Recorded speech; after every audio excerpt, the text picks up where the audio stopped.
Listo. Sí, sí sale bien la... Sí. Un problema que no está en ninguna lámina que les quiero cotorrear de sobremesa, que de alguna manera ya comencé a tocar en la mañana, es dos cosas. Antes de seguir con el tema de la benevolencia, quiero aportar dos conocimientos muy importantes.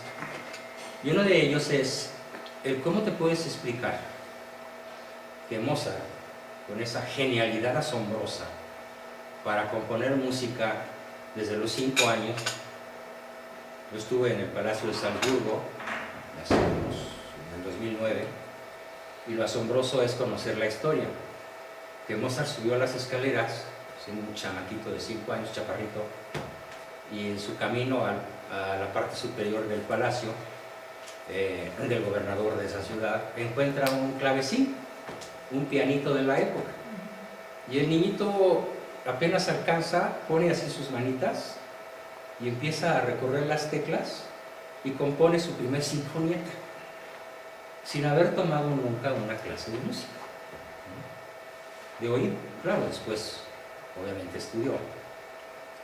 ¿Cómo puede ser una persona genial como Einstein misógino? ¿Cómo puede ser un genio como Mozart el peor de los mortales con su esposa y el hombre más vicioso y famoso por vicioso de su época? Porque le entraba a todo: drogas, sexo, alcohol, mujeres, lo que fuera, y las mezclaba, ¿no? Y además decía él que pues así componía mejor, ¿no? Cosa que después los psicólogos hemos concluido que no. Su opuesto es Beethoven, que fue un hombre virtuoso, un hombre bueno en muchos sentidos. Pero ¿cómo puede coexistir la genialidad con la maldad? ¿Cómo se lo explica? No se estaban dando, nada más estaban interesados en la fama. No, Mozart amaba el arte. Bueno, el arte, pero no a su esposa. No más, a su esposa nunca la amó, por supuesto. Le gustaban las señoras y las prostitutas. Puro erotismo, pero nunca pasó de Eros. O sea, la pregunta es cómo puede relacionar el talento o una... ¿Cómo explicas que junto al talento máximo se dé el máximo de maldad y vicios? Porque hay ausencia de ciertos factores, o sea, es decir, a lo mejor cubres... No, yo creo que... A ver, cada quien dé su opinión. ¿Tú cómo te lo explicas? ¿Quién es? Que Y además, a ver, conviva, ¿quién es el presidente más inteligente de la historia de México? Carlos Salinas de Gortari, ¿sí? Que es brillantísimo, pero que es un mafioso de altos vuelos, ¿sí? Tienes a un Benito Juárez, que es el hombre más asesino en cualquier presidencia que haya tenido México. Asesino de sus propios connacionales indígenas. Y que además tenía una ley implacable. A mis amigos, misericordia. A mis enemigos, la ley ya seca. Y así se operó toda su vida. Pero así se sigue operando. ¿Perdón? Así se sigue operando. Y así se sigue operando. ¿Cómo te lo explicas tú, Paco? Pues hay, yo creo que no tienen un sentido ético, o hay un relativismo hecho a modo, ¿no? O sea, la falta de virtud o la falta de un sentido ético. Bien, es tu aportación. De hecho, Una división interna. una división interna. Bien, te acercaste más. Nacida, producida, ¿por qué? Por el combate espiritual que vivimos. ¿Y ese combate espiritual cuándo empieza? ¿De dónde viene? De la caída de los ángeles. Muy bien, muy bien. Ahora sí que les respeto. ¿La caída de los qué? De los ángeles. Pero más cercano a nosotros por Adán. el pecado original. El pecado. Ahora, voy a hablar aquí del pecado original no como teólogo, sino como psicólogo e historiador. El psicólogo entiende un término que les quiero explicar que se llama ambivalencia. ¿Qué es la ambivalencia? La ambivalencia es amar y odiar al mismo tiempo a la misma persona. ¿Sí? Ódiame por piedad, yo te lo pido, que me hace tu maldad feliz. Y bueno, cientos de miles de canciones mexicanas, ¿sí? Odio quiero más que indiferencia. que diferencia. ¿sí? Haz conmigo lo que quieras, reina, esclava o mujer, pero déjame volver contigo. Y N más. La ambivalencia, a partir de ese conocimiento que yo adquiero desde muy joven, de lo que es ese desgarramiento interior de la ambivalencia, diseño una palabra que no existía y que ya tiene vigencia en los círculos de psicólogos profesionales, y es el concepto de amodiar. Amodiar. El ser humano no ama puramente, el ser humano no odia puramente, amodia. E infinidad de veces la mamá que adora a su hijito le quiere retorcer el pescuezo. ¡Ya cállate! ¡Déjame dormir! Y hay quien ha asesinado a sus hijos. Entonces, el amodio se manifiesta con que una pareja que se adora, están enamorados al máximo, y se pelean por quítame ahí esas pajas. Que tu mamá me miró feo, ya no te quiero volver a ver. Tu mamá no me da mi lugar, ya no quiero saber nada de ti. Y se va. Y luego regresa llorando. Perdóname. Es que no pensé en lo que te dije. Discúlpame, y él está muy digno. Estoy pensando seriamente en mandarte a mis abogados para pedirte el divorcio. Y entonces ella, en vez de decir, ay no, mi amor, vamos a pensarlo, dice, pues como quieras, adiós. Y entonces él sale corriendo detrás de ella. Y bueno, podemos construir toda una telenovela, ¿no? En donde el capítulo que sigue es impredecible. Entonces, el amodio es impredecible. No sabemos qué va a ocurrir. Y la impredecibilidad en las relaciones humanas es lo que más las fractura. Así como la certidumbre en las relaciones humanas es lo que más las consolida. Bien, ¿de dónde viene el amodio? Se llama, fíjense muy bien cómo se llama. A ver, pero hay que entender algo antes. ¿Cuál fue el pecado de Eva? No fue comerse una manzana. Desobedecer. No, Incitó a... no, Una curiosidad. no. Psicológica e históricamente, ¿cuál es el pecado de Eva? Quería dominar a la... Creerse Este- superior. No. Por ahí va. Que Dios. A ver, Dominar avanza a esa Adán. idea. O sea, controlarlo. se creía más que Dios, que había dicho que no hiciera eso. Muy Entonces bien. dijo, yo soy mejor, yo sí puedo. Soberbio. Sí, es un pecado de soberbia, mediante el cual no es que quiera ser más, es que ella define ser más y quiere ocupar el lugar de Dios. Algo así como dicho a la mexicana, si Eva hubiera sido mexicana, le hubiera dicho a Dios, quítate que ahí te voy. Entonces, el pecado de Eva es un pecado de usurpación de la divinidad de Dios, de la omnipotencia, del amor y de la sabiduría divinas. Ella quiere ser Dios. Entonces, ¿cuál es el pecado del hombre al seguir a la mujer? Ajá. Prefirió a la mujer que a Dios. ¿Y cómo se llama ese pecado? Empieza con L. Lujuria. Lujuria. El pecado de Adán es un pecado de lujuria. Prefiere a Eva, bueno, yo me imagino que yo hubiera hecho lo mismo, porque Eva era una mujer perfecta, en donde dejaría a Angelina Jolie en calidad de chimpancé, para que me entiendan. Piensen en su actriz favorita en cuanto a belleza física. Estábamos condenados. Ya no había para dónde darle. No había para dónde hacerse, y Adán decide, no, yo no voy a dormir con los pies fríos y voy a dejar a mi mujer. Entonces el pecado de Eva es de soberbia y el pecado de Adán es de lujuria. Y fractura su relación con Dios. Y con ellos mismos. Pero el problema principal no es tanto la fractura con Dios, porque inmediatamente Dios se encarga de restaurar la fractura. No pasan, bueno, para los tiempos bíblicos sabemos que 1000 años pueden ser un instante, o al revés. Inmediatamente que los ve caídos, Dios promete el Redentor, que pisará la cabeza de la serpiente, etc. Que nacerá de la casa de David, del pueblo escogido, y que será un varón, un ser humano, Cristo. Pero hay un problema que no se resolvió, quedó en pie. y se llama la fractura existencial. Esto es una aportación totalmente nueva para todos, espero, y que tenga un enorme vigor para restaurar, mejorar su vida personal y su vida de pareja. Hablábamos hace rato en la mesa de cómo la sociedad se ha vuelto grotesca, muy sabiamente dicho por Mercedes, cómo ella hablaba de la pérdida de los valores. Yo dije, no, los valores no se han perdido, lo que se ha perdido es el amor a los valores superiores, y eso es la pérdida de las virtudes. Entonces, la crisis que tenemos es una crisis terrible, global, por ausencia de virtudes. Pero en el fondo hay un problema milenario que se llama la fractura existencial.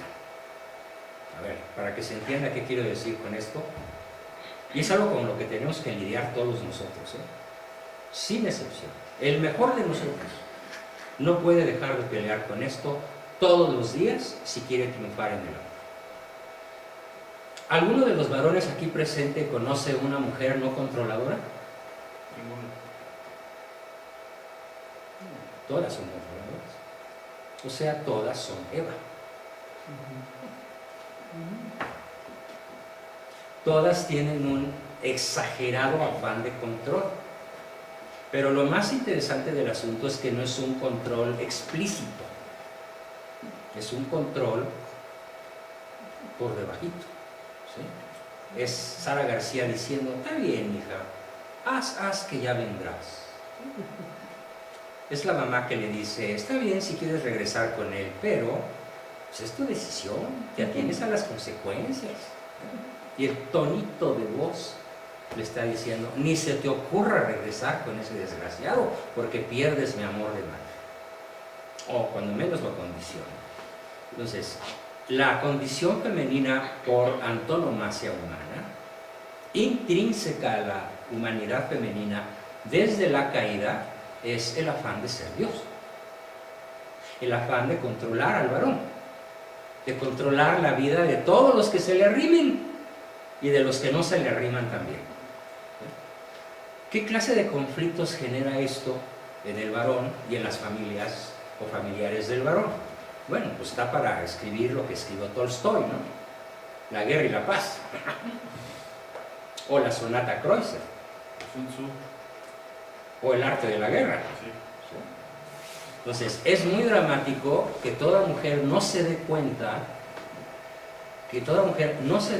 de que si quiere realmente triunfar en el amor, ¿qué es lo primero que le conviene hacer? Que no se No controlar. que quiere controlar. No controlar. No controlar. Si Dios nos dejó en libertad y nos sigue dejando en libertad, la fractura existencial femenina es entonces el afán de control. No te tardes, A ver, sóplame un ojo. A ver, ¿Cómo que se le un ojo? Hoy me engañas con una calva. Porque no encontró un pelo güero, ni rubio, ni negro, ni de ningún color. ¿De dónde vienes? A ver, cuéntame. Ay, mi amor, pues se trabaja en mi oficina. No, mi oficina es el nombre de una cantina, ¿verdad? Entonces, niñas, por favor, si quieren triunfar en el amor de benevolencia, descúbranse cuando son controladoras y abandonen el papel de Eva. Ahora, no es nada fácil, porque es una consecuencia del pecado original. Entonces podemos decir que está en cada célula femenina. Es más, me quedé corto, está en cada alma y en cada fragmento de ADN. ¿Sí? Controla todo lo que se mueva y también lo que no se mueva. Esa es la fractura existencial femenina. ¿Y cuál es la fractura existencial masculina? La calentura. ¡Bien! La calentura. No, está muy bien. Bravo, una estrellita. Muy bien. Estrellita. Sí. Lo que no compra lo deja tratado. Y a lo mejor no le pide su teléfono, ni la viola, ni la engaña a su mujer, pero le echa su buena taquiza de ojo. ¿A poco no sucede que cuando vamos por ahí en una plaza comercial, la esposa nos dice, ¿qué le ves? ¿Qué le ves? Y uno que dice, nada, mi amor, ¿a quién? ¿De qué hablas? ¿Eh? Pero ya viste, aunque sea de reojo, qué buenas pompis, qué buena teta, qué bonito se encontonea, está vestidita a la moda, ¿a qué olerá? Ya recorriste con la cabeza 1000 actos lujuriosos, aunque hayan durado 10 segundos, y seguiste del brazo de tu esposa. No piensas divorciarte, no piensas engañarla, pero ya consentiste lo que es el pecado de Adán. Preferir Eros a Dios. Preferir la hormona a la neurona. Preferir lo tangible a lo intangible. Lo agarrable a lo venerable. Entonces la fractura existencial masculina es nuestra congénita tendencia a la calentura. ¿Cómo la controlas? ¿Cómo la dominas? Sí, con la razón. Así como nosotros controlamos. ¿Cómo lo controlas? Es el mismo drama, nada más que cada quien tiene el suyo.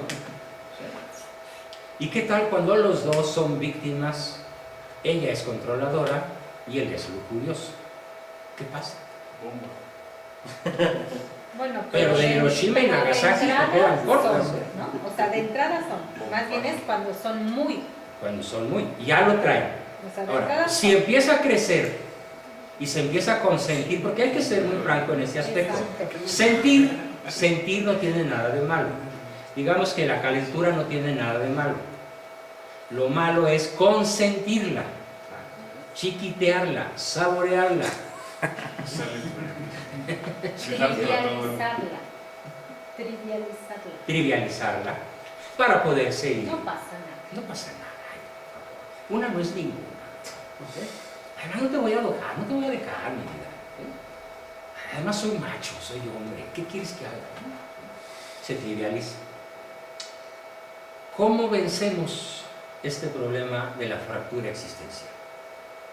¿De qué herramientas contamos? Sobre todo en la cultura occidental cristiana, ¿con qué herramientas contamos? Piensen, váyanlo pensando, no lo voy a decir ahorita. Quédense pensando a lo largo de lo que nos falta de aquí a las 6, más intermedio, ¿qué nos conviene hacer para poder tener controlado el afán de control? Que a una dama no le gane el afán de control. Conocerse a uno mismo. Soledad. No, pero yo tengo un comentario. O sea, no, lo que yo digo es que a lo mejor los dos extremos son malos, pero si vas a, o sea, hay veces que tienes que meter tu cuchara porque si no va así la cosa y va a fracasar, o sea, no creo que controlar algunas cosas esté mal, No. pero a lo mejor, o sea, hay un límite Sí. en donde sí, a lo mejor te pasas, pero sí, si ves que todo va para abajo, no te vas a... No vaya a decir que soy controladora. La bendición, pues no. Tienes toda la razón, porque la virtud es un asunto de justo medio. Ni muy, ni tan. Si eres muy controladora, es tan malo como ser muy liberal, muy permisiva. De hecho, el problema en las sociedades europeas es la permisividad de la mujer. O sea, el chamaco viene apestando a leña de otro hogar y la señora, ay, pues no importa. Sobre todo Francia, Noruega, Inglaterra, son países profundamente desvencijados en su integridad familiar por la enorme permisividad, cinismo, desvergüenza e impudor del sexo femenino. Es una terrible realidad. Entonces, tan malo el pinto como el colorado. Pero en lujuria no. Exacto. No. En la lujuria O sea, no cabe eso. Es la diferencia. La mujer sí puede, o sea, sí necesita el punto medio, pero... Sí, el hombre, en la lujuria no hay punto medio. Exacto. Es controlas la Todos parejos, lujuria todos bravos. o te derrotan. O sea, no se puede ser medio lujurioso, o sea, exacto. Pero es, que medio tampoco, ojo alegre. pero es que tampoco puede ser medio controlador. O sea, No, o sí, eres no. o no eres. No, Estoy de sí, acuerdo. No, lo que pasa es que Sí se algunas puede. cosas las puedes pasar. Ajá. Otras cosas, para que no vayan en picada, como dice muy bien Olivia. las que conviene controlarlas. ¿Sí? Por ejemplo, nosotros, mi esposo y yo tenemos un convenio, si yo voy a llegar 10 minutos tarde, ya no digas media hora, le aviso invariablemente. Voy a llegar 10 minutos tarde, voy a llegar media hora tarde, o no voy a llegar. Por ejemplo, la otra vez, viniendo de Querétaro, hubo un terrible accidente a la altura de Tepeji, un accidente doble, primero una carambola, luego otra, y estuvimos 5 horas parados. Inmediatamente yo busco las noticias, el Waze te dice lo que está sucediendo en un área de 20 kilómetros a la redonda. Inmediatamente empezamos a platicar, todos los Waze, y los que estaban más adelante dijeron, la cola mide 20 kilómetros. Pues inmediatamente le aviso a mi esposa, estoy varado en la carretera y lo más probable es que no llegue. Eso también es como respeto, ¿no? Es un respeto, Al tiempo de los es demás. cuidado de, es atención a, es benevolencia. No es control. Además es seguridad. Entonces hay muchas cosas que se tienen que dar por seguridad. ¿Sí? Simplemente por No, eso. y hoy en día, la verdad, o sea, tipo eso sí lo agradeces, porque hay veces que digo, no sabes, híjole, y si le pasó algo, y si, ¿no? Que luego... Y eres la última en enterarte, ¿no? Y luego te llaman, oiga, venga a reconocer el cadáver, ¿no? Sí. Y si hubiera habido un racional control, no hubiera pasado, o lo hubieras podido Sí evitar. pasa, En cambio, con la lujuria, o eres casto o estás perdido. Ahora, los chavos, díganme, ¿cuánto se acostumbra hoy en el medio masculino a practicar la castidad? ¿Cuál sería tu comentario? Pues dependiendo de los círculos, porque tengo círculos que sí es, o sea, promulgar la castidad en todos los sentidos, hay otros donde pues, todo lo contrario. ¿Y cuáles predominan? Pues los que no. Pues que- ¿Tú cómo lo ves, Mauricio? Igual que yo. Igual que yo, Tal cual. tal cual. Tus compañeros de la universidad. Cuando mis compañeros hace 15 días me preguntan lo que me preguntan, que cómo no envejezco como ellos y por qué, cómo eduqué a 9, les dije, yo tengo 4 grandes no. Ay, Juan Bosco, no manches, ¿cuáles son tus 4 grandes no? No drogas, no alcohol, no cigarro, no fornicar. ¿Entonces qué haces? Así me dijeron, ¿entonces qué haces?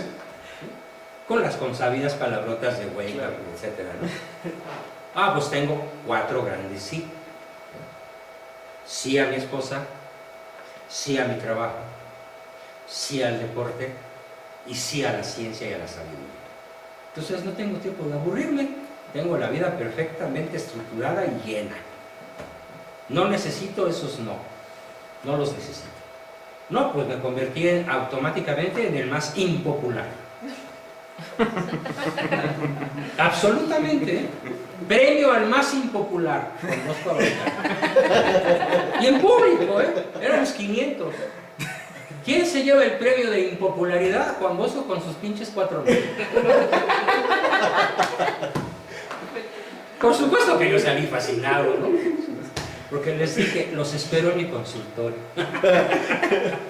Fue mi revancha. Ya vendrán, ya vendrán. Y así ha sido. Entonces, el problema, ¿cómo se resuelve?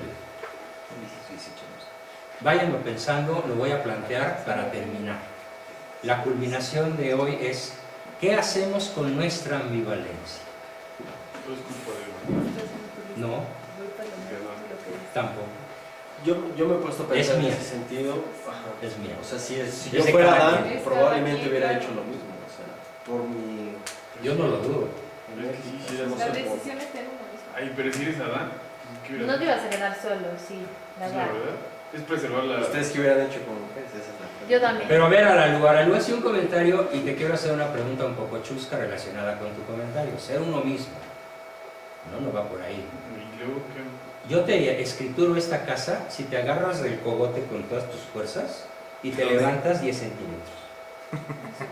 No se puede. El hombre solo no puede. Pues, ¿cómo? La mujer tampoco. Necesitamos un factor extrínseco a nosotros. que no está en nuestra naturaleza, no está en nosotros, no está en la inteligencia, ni siquiera en la de Einstein, no está en la voluntad de nadie, no está en la capacidad de nadie. ¿Cómo se llama esa fuerza? Amor, No se llama así, no se ¿Voluntad? llama así. pareja. Mauricio. Decisión. No. Benevolencia. No, Religión, oración. Fe. Mira. no. Puedes decir 1000 palabras, no va a salir, porque no está en la cultura mexicana. Morena. Es que la República Amorosa. Esperanza. Esperanza de Cristo. Mira, aquí estuvo, en ese lugar donde tú estás sentado, ¿No? Es el estuvo, peje. no, su enviado, ¿Ah, sí? Quíteme esa ahorita. uno de los enviados del peje que quería que Juan Bosco fuera su asesor en la República del Amor. Le digo, a ver, empieza por definirme el amor. Y después de hacer un intento que duró media hora, le dije, sorry, no dijiste nada que se parezca al amor. Pues no puedo ser asesor de quien no sabe qué es el amor, queriendo hacer una república basada en el amor. Incluía conceptos tales como no hay necesidad de diferenciar los sexos, los niños tienen que aprender desde chiquitos que hay preferencias sexuales especiales, ¿sí? Y así siguió su discurso, ¿no? Bueno, entonces vamos a ver ahora sí benevolencia. Y ¿Pero me cuál era quedo la ¿Qué respuesta? palabra? No, ¿Qué no rato la lo sabes voy a decir. anotar? Pues, hasta el final. A su manera. No, no es a nuestra manera. No, no, sí me quedo. Vamos a ver. Interesante. Entonces, ¿qué cosa es lo que es la benevolencia? Ponemos por favor pausa y seguimos. Pausa. Está. Pausa y Espera, es seguimos. que estaba grabando.